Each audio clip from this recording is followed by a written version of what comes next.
कह सकते हैं। इसे बनाना बहुत आसान है और ये बहुत ही टेस्टी लगता है। इसकी खास बात यह है कि ये ट्रैवल फ्रेंडली है, यानी जब कहीं आप ट्रैवल पे जा रहे हैं तो इसे पैक कर सकते हैं और ये काफ़ी टाइम तक ख़राब नहीं होता है। सिर्फ सॉस या किसी चटनी के साथ प्रेफर कर सकते हैं। तो आप इसे एक बार ज़रूर ट्राई करिए और वीडियो पसंद आता है तो लाइक करिए। वीडियो को लास्ट तक ज़रूर देखिएगा। बिना लेट के प्रोसेस स्टार्ट करते हैं। आलू की पूरी या कचौरी बनाने के लिए एक बोल लेंगे, इसमें डालेंगे आटा।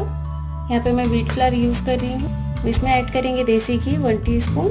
मैंने यहाँ पे 3 मीडियम साइज़ के आलू को बॉईल कर लिया था, इसे अच्छे से मैश कर लिया है। इसे भी ऐड कर देते हैं। इसमें ऐड करने के लिए मैंने एक मीडियम साइज़ का प्याज लिया है, इसे ग्रेट कर लिया है। हरी मिर्च 2 से 3 और धनिया पत्ता, इसे भी ऐड कर देते हैं। इसमें अजवाइन ज़रा सा, कलौंजी, salt as per taste, 1/4 teaspoon red chilli powder, pinch of turmeric powder. चीज़ों को अच्छे से मिक्स कर देते हैं। इसमें मैंने कोई मसाला नहीं यूज़ किया है, अगर आप चाहे तो यूज़ कर सकते हैं। और हरी मिर्च और लाल मिर्च को अपने टेस्ट के हिसाब से मैनेज कर सकते हैं। इन सारी चीज़ों को पहले अच्छे से मिक्स कर लें। इसमें मैंने अभी पानी नहीं ऐड किया है। ये देखिए आलू के मॉइस्चर से ही इसकी अच्छी सी बाइंडिंग हो गई है। इसे अच्छे से गूंथ लेते हैं इस तरह से। आपको ज़रूरत हो पानी की तो आप ऐड करके अच्छे से सॉफ्ट डो तैयार कर लें। डो रेडी है। सबसे पहले इसे छोटे बॉल्स में डिवाइड कर लेते हैं।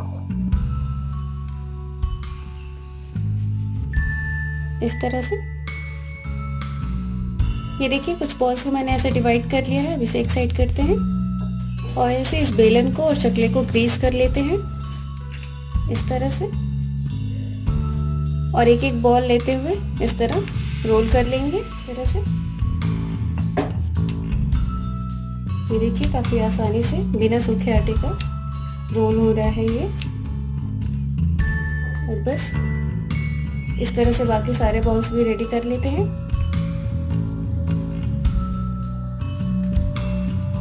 और ये देखिए पूरियों को रोल कर लिया है।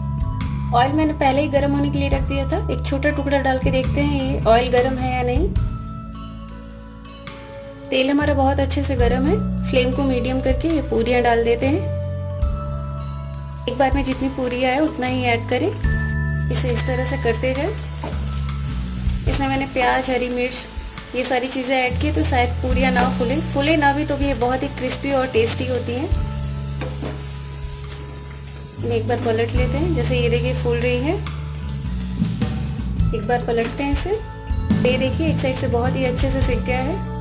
दोनों साइड से इसे अच्छे से फ्राई कर लेते हैं और ये काफ़ी टेस्टी होता है। आप कहीं अगर ट्रैवल के लिए जा रहे हैं तो ये पूरी बना सकते हैं और सिर्फ सॉस के साथ इसे प्रेफर करें, ये बहुत ही टेस्टी लगता है। फ्लेम को लो करके इसे निकाल लेते हैं और ये देखिए बहुत ही क्रिस्पी सी पूरी रेडी है और ये अच्छे से फुली भी है। इसी तरह बाकी पूरियां भी तल लेते हैं। एक बार में जितनी आए उतनी ही डालें आप। फ्लेम को मीडियम कर दें। तो पूरियां ना फूले तो इस पे इस तरह से हल्के हाथों से प्रेस करेंगे तो ये देखिए पूरी फूलने लगती है। ये देखिए